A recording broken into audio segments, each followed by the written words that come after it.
오직 하나님만 바라보며 사는 자는 믿음을 지키는 자다라고 우리가 이렇게 말을 합니다. 그렇죠? 하나님만 바라볼 때 우리가 믿음을 지킬 수 있으며 그 믿음 안에서 우리가 산다라고 말을 할 수가 있습니다. 세상은 얼마나 우리를 유혹합니까? 넘어뜨리려 합니까? 세상을 바라보게 만드는 일들이 얼마나 많은지 모릅니다. 우리의 시선과 마음이 그것에 뺏겨서 그것을 바라보는 순간 하나님을 바라보는 것들을 잊어버리게 되죠. 그러면 우리의 믿음이 송두리째 흔들리게 됩니다. 그러니까 믿음이 흔들리면 하나님을 온전히 바라보지 못하게 되는 것과 마찬가지입니다. 영적 시력이 완전히 잃어버려서 하나님을 온전히 정확히 바라보지 못하는 자, 그것은 바로 믿음을 잃어버린 자다라고 말을 할 수도 있을 것입니다. 다윗은 오늘 고백합니다. 시편의 62편의 오늘 말씀을 우리가 초반전에 읽었는데요. 내가 하나님만 바라보겠나이다 라고 고백합니다. 그런데 지금 다윗이 형편이 아주 넉넉한 상황이 아닙니다. 환난과 시련과 어려움과 고난과 고통과 도망다님, 죽음을 눈앞에 두는 엄청난 어려운 상황 가운데 놓여 있을 때 이 시의 고백을 하나님께 올려드렸다는 겁니다. 내가 지금 그럼에도 불구하고 하나님만 바라보겠나이다 라고 고백하며 오늘의 말씀의 문을 열고 있습니다. 나 스스로 조바심이 나서 세상 가운데 상황 가운데 어떤 도움을 구하려고자 하는 것이 아니라 하나님의 뜻을 잠잠히 묵상하며 기다리겠다 고백하고 있습니다. 또한 세상이 나의 시선을 다 빼앗는 일이 곳곳에 있다 하여도 나는 끝까지 하나님만 바라보겠습니다 라고 다윗은 선포하고 있습니다. 또한 오늘 초반절에 한 가지 우리에게 귀한 말씀을 주는 것은 다윗은 고백합니다. 내 인생의 모든 것이 하나님께 있습니다. 내가 하나님을 의지합니다. 두 손 들어 하나님께 모든 것을 맡깁니다 라고 하나님을 경배하는 모습의 찬송이 우리에게 고스란히 담겨져 전해주고 있습니다. 다윗은 믿음으로 하나님을 바라보았습니다. 자, 그렇다면요, 우리가 하나님을 믿음으로 바라보고 또한 믿음의 삶을 살기 위해서는 어떻게 살아야 되는가? 오늘 다윗의 시편의 말씀을 통해서 우리가 좀 깨달음을 얻으면서 나의 믿음이 하나님만 바라보면서 견고하게 그 믿음의 반석 위에 살겠나이다 좀 고백하는 이 예배 자리 되었으면 합니다. 자, 첫 번째로 믿음의 사람, 하나님만을 바라보는 사람은 어떠한 사람인가? 잠잠히 기다리는 사람입니다. 인내하며 기다릴 수 있어야 됩니다. 조급함이 모든 것을 그르칩니다. 하나님의 귀중한 시간이 있고 하나님의 귀중한 때가 있고 하나님이 약속하신 것이 바로 있습니다. 그런데 그 시간을 기다리지 못하게 되면 세상의 도움을 구하게 되죠. 세상을 바라보게 되죠. 내 힘을 많은 사람들에게 드러내게 됩니다. 그러면 하나님의 뜻하신 하나님의 능력과 권능과 그 은혜는 나에게 오지 않을 경우가 많이 발생한다는 겁니다. 오늘 다윗이 첫 번째 1절에 이렇게 문을 엽니다. 나의 영혼이 하나님만 잠잠히 바라봅니다. 나의 육체뿐만이 아니라 나의 영혼까지라도 하나님만 잠잠히 하나님의 뜻이 무엇인지를 묵상하며 기다리겠나이다 이렇게 고백하고 있습니다. 우리가 외우는 말씀이기도 하지요. 1절 말씀 다시 한번 보도록 하겠습니다. 나의 영혼이 잠잠히 하나님만 바라며 나의 구원이 그에게서 나오는도다. 아멘. 하나님의 뜻을 잠잠히 묵상하며 깊이 묵상하며 하나님의 뜻이 어디 있는가를 간구하겠다라고 고백하고 있습니다. 출애굽한 이스라엘 백성들 이야기 잠깐 하겠습니다. 출애굽하였지요. 홍해를 건넜습니다. 르비딤이란 광야에 있었습니다. 자, 그리고 한참을 가서 시내 광야에 이르게 되었습니다. 시내 산이 있는 곳이죠. 하나님의 성산과도 같은 시내 산에서 이제 이스라엘 백성들과 언약을 맺게 됩니다. 모세를 시내산으로 하나님께서 부르시죠. 내가 명령과 규례를 너희들에게 지킬 것을 줄 것이다. 모세에게 하나님께서 두 돌판을 이미 준비해 두시고 거기에 십계명을 기록하신 것을 모세에게 주셔요. 모세는 그 돌판을 들고 내려가서 백성들에게 하나님이 이렇게 명령하셨다, 이것을 규례를 지켜 행한다면 우리에게 복이 임할 것이다, 그런데 그렇지 않으면 저주가 임할 것이다 라는 것을 선포하는 것이 바로 시내산 언약 아닙니까? 이제 시내산에 다다른 이스라엘 백성들은 산 아래에 있고 하나님께서 하나님의 임재를 경험하게끔 모세를 시내산으로 혼자 불러 올리십니다. 모세는 들뜬 마음으로 이제 산에 올랐습니다. 모세는 하나님의 음성을 자주 들었던 사람입니다. 하나님의 음성을 들으면은 하나님이 또 어떤 복을 주실 것인가, 또 하나님이 어떤 계획을 나에게 말씀하신 것인가, 우리 백성들을 하나님이 사랑하셔서 어떻게 또 길을 인도하실 것인가, 기대감으로 시내산에 올랐을 것 아니겠습니까? 자, 모세가 산에 오르매 여호와의 영광이 산에 빽빽한 구름으로 둘러쳤습니다. 하나님의 영광이 시내산에 가득하였습니다. 그리고 여호와의 영광이 맹렬한 불길과도 같이 산 아래에서 그것을 바라보는 이스라엘 백성들의 눈앞에 장엄한 광경으로 이제 펼쳐졌습니다.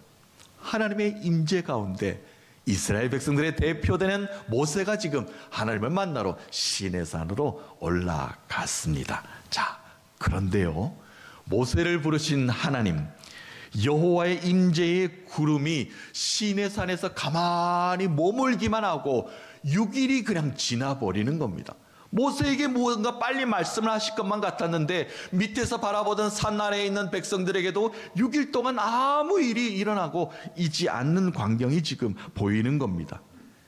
7일째가 돼서야 여호와 하나님이 모세를 부르십니다. 그제서야 여호와 하나님의 음성이 들렸다는 겁니다.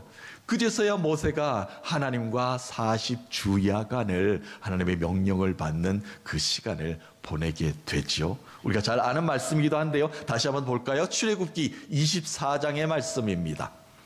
15절부터 18절까지요. 모세가 산에 오르매 구름이 산을 가리며 여호와의 영광이 시내산 위에 머무르고 구름이 엿새 동안 산을 가리더니 7째 날에 여호와께서 구름 가운데서 모세를 부르시니라. 산 위에 여호와의 영광이 이스라엘 자손의 눈에 맹렬한 불같이 보였고 모세는 구름 속으로 들어가서 산 위에 올랐으며 모세가 40일 40야를 산에 있으니라. 아멘. 모세가 하나님만 바라보며 산으로 올랐을 것 아닙니까? 그런데 하나님을 만나기까지 6일이란 시간을 기다려야만 했습니다. 잠잠히, 그것도요. 모세가 무슨 말을 하였다? 하나님 어디 계십니까? 하나님이여 왜 나를 부르셨습니까? 모세가 하나님께 소리를 지르지도 않았습니다. 그저 잠잠히 하나님이 어떤 말씀을 할 때까지만 기다렸습니다. 묵상하였습니다. 6일이 지난 후에야 하나님이 드디어 모세를 만나 주셨습니다. 왜 하나님은 준비된 언약, 10계명의 돌판을 희망에 찬 발걸음으로 올라오고 온 모세에게 바로 주지 않으셨을까요? 하나님도 마음이 급할 것 아닙니까? 빨리 이스라엘 백성들이 이 광야를 지나서 가나안 땅으로 들어가야 되고, 빨리 하나님의 나의 백성으로 삼아서 언약을 맺어서 이 명령과 규례를 지킴으로 복된 삶을 살게끔 만들어 주어야 될 것 아닙니까? 그런데 하나님께서는 6일 동안 모세를 잠잠히 기다리게 하십니다. 그 이유는 기다림의 인내, 잠잠히 기다릴 수 있는지에 대한 마지막 테스트가 지금 모세에게 내려진 겁니다. 그리고 산 아래에 있는 모든 백성들, 이스라엘 백성들도 마찬가지입니다. 기다릴 수 있느냐? 내가 너희들에게 분부한 모든 것들을 지켜 준행하기 위해서 너희들이 인내하며 기다릴 수 있느냐? 그것이었습니다. 자, 그런데 오늘 말씀, 모세의 이런 상황 가운데 그 이후에 펼쳐지는 이야기는 우리가 너무나 잘 알고 있지 않습니까? 모세가 하나님과의 언약을 맺고 두 돌판을 기분 좋게 10계명을 들고 산 위에서 내려가지 않았습니까? 내려와 보니 산 아래의 백성들이 어떠한 일이 벌어졌습니까? 그들은 40일 동안 모세를 기다리지 못했습니다. 하나님이 약속하신 그 명령을, 아름다운 복된 소식을 기다리지 못하고 그들은 금송아지를 만들고 자신의 하나님을 만들어 버렸습니다.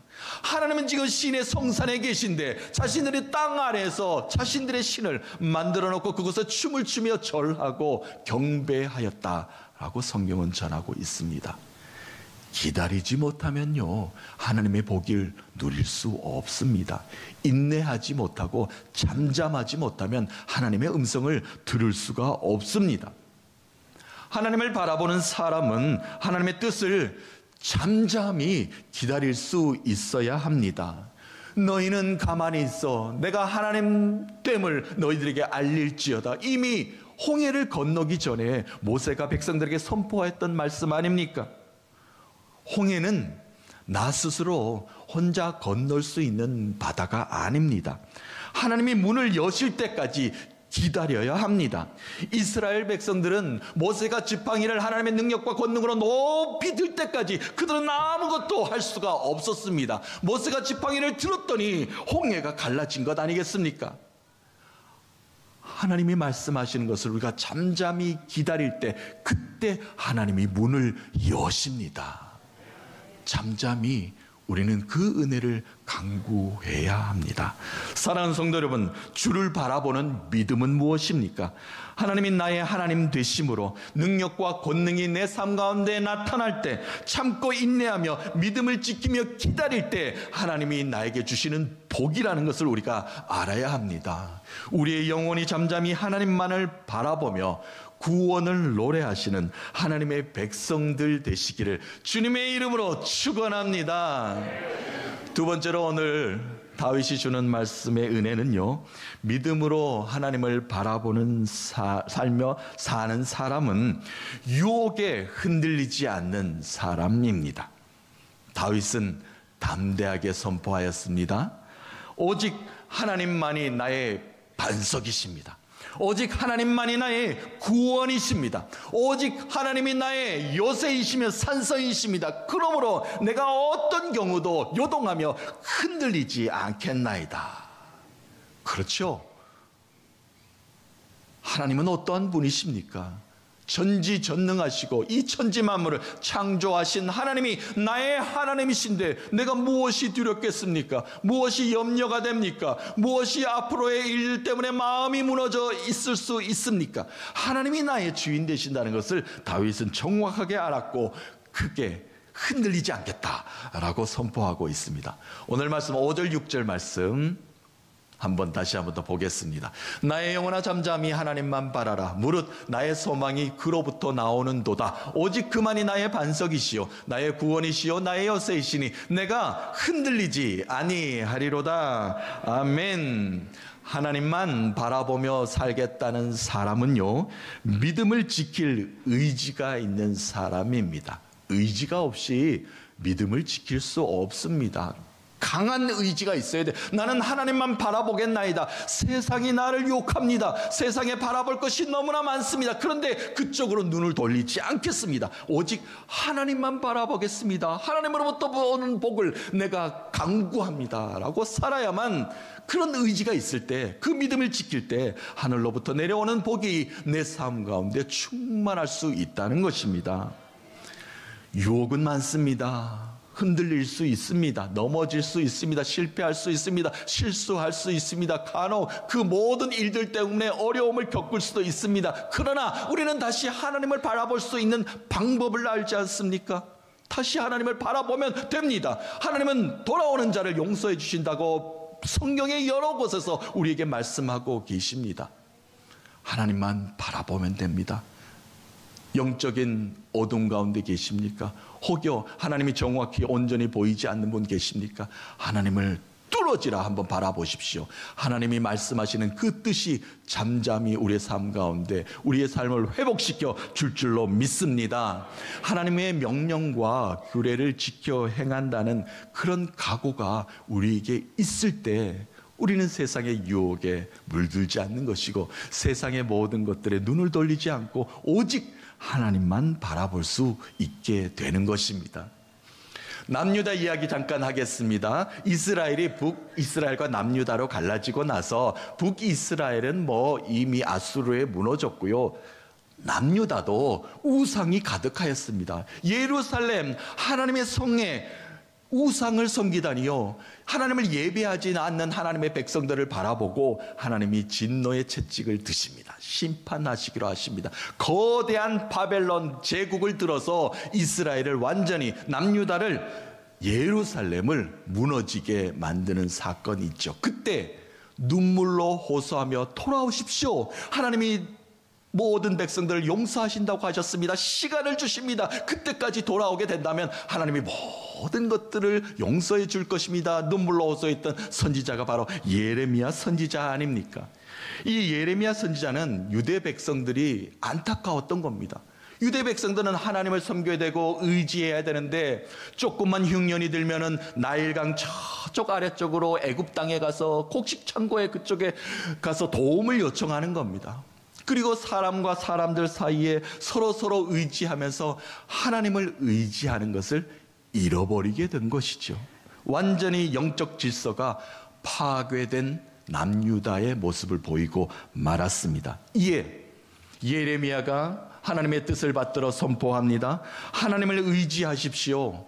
세상의 유혹은 잠시 잠깐 있다가 떨기나무가 불에 타듯이 곧 사라질 것입니다. 그러나 하나님을 의지하면 그 속에 희망이 있습니다. 오직 여호와를 마음에 두고 깊이 뿌리를 내리십시오. 그러면 흔들리지 않습니다. 그 믿음의 생명이 다시 싹 틉니다 라고 예레미야는 호소하였습니다. 우리가 잘 아는 말씀이기도 한데요, 예레미야서 17장 말씀 다시 한번 보겠습니다. 5절부터 8절. 여호와께서 이와 같이 말씀하시니라. 무릇 사람을 믿으며 육신으로 그의 힘을 삼고 마음이 여호와에게서 떠난 그 사람은 저주를 받을 것이라.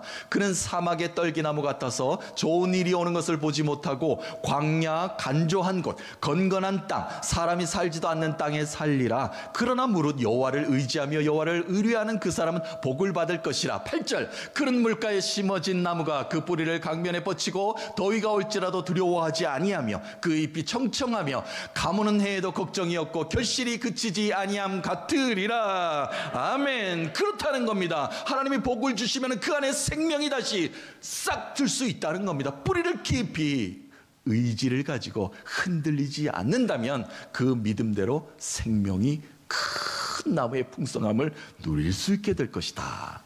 예레미야 선지자가 이렇게 호소하였습니다. 하나님을 바라보는 사람은 세상의 유혹을 절대 의지하지 않는 사람입니다. 그런데 믿음이 흔들리고 믿음이 나약해지면 지금 당장 눈에 보이는 게 급하니까, 눈에 보이는 게 좋아 보이니까 그것을 쫓아가기 시작을 하지요. 돈에 굶주린 자는 돈을 쫓아갈 것이요, 권력에 눈먼 자들은 매일매일 바벨탑을 쌓아 올릴 것이고, 사랑에 굶주린 자는 또 다른 사랑을 찾아 세상을 두리번거리게 될 것입니다. 그러나요, 조금만 시간이 지나보면 이 모든 것이 다 얼마나 부질없는 일이며 부끄러운 일이었나가 여지없이 드러나게 될 것입니다. 하나님을 의지해야 합니다. 하나님만을 바라보아야 합니다. 오직 권능은 하나님께만 있습니다. 이 사실을 알게 된다면 삶이 완전히 달라집니다. 변화됩니다. 새 생명으로 다시 일어설 수 있습니다. 삶이 불안과 염려와 두려움을 힘들어할 필요가 더 이상은 없습니다. 주님만이 나의 반석이시오, 견고한 성이시오, 나의 구원이시오, 나의 요새시기 때문에 흔들리지 않고 균형감 있게 건강한 복된 삶을 우리가 살아갈 수 있다는 말씀입니다. 사랑하는 성도 여러분, 주님은 나의 반석이십니다. 주님은 나의 구원이십니다. 주님은 나의 요새이십니다. 거룩한 산성이십니다. 요동하지 않고 주님만 바라보십시다. 믿음의 승리를 선포하며 나아가시면서 하나님의 살아 역사하심을 증거하는 여러분 되시기를 예수 그리스도의 이름으로 축원합니다. 마지막으로 믿음의 하나님만을 바라보는 사람은요, 모든 것이 하나님께 있다는 것을 인정하는 사람입니다. 다윗은 두 손 들었습니다. 하나님이 하나님 되심을 인정하였습니다. 나의 구원과 영광이 모든 것이 하나님께 있습니다.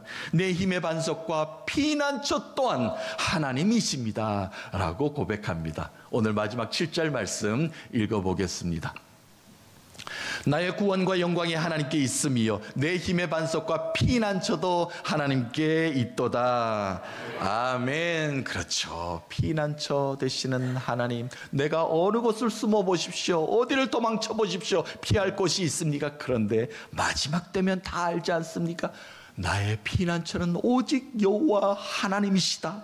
처음부터 하나님께 피난처를 삼았어야죠. 그래야만 우리의 삶이 달라진다는 겁니다. 성경에 가장 고난을 받았던, 힘든 삶을 살았던 사람 욥을 여러분들 기억하실 것입니다. 모든 것을 잃어버렸습니다. 가족도 다 잃어버렸습니다. 가지고 있는 재산, 권력, 친구들 다 잃어버렸어요. 다 잃고 나서 본인은 한탄합니다. 내가 차라리 이 세상에 태어나지 않았으면 좋았을 것을 자신을 비관하면서 인생에 대한 깊은 고뇌에 빠졌던 욥이었습니다. 그를 위로하기 위해서 몇 명의 또 친구들이 찾아왔죠. 함께 논하기 시작합니다. 인생이란 무엇인가? 고통이란 무엇인가? 어디서 해답을 찾아야 하는가?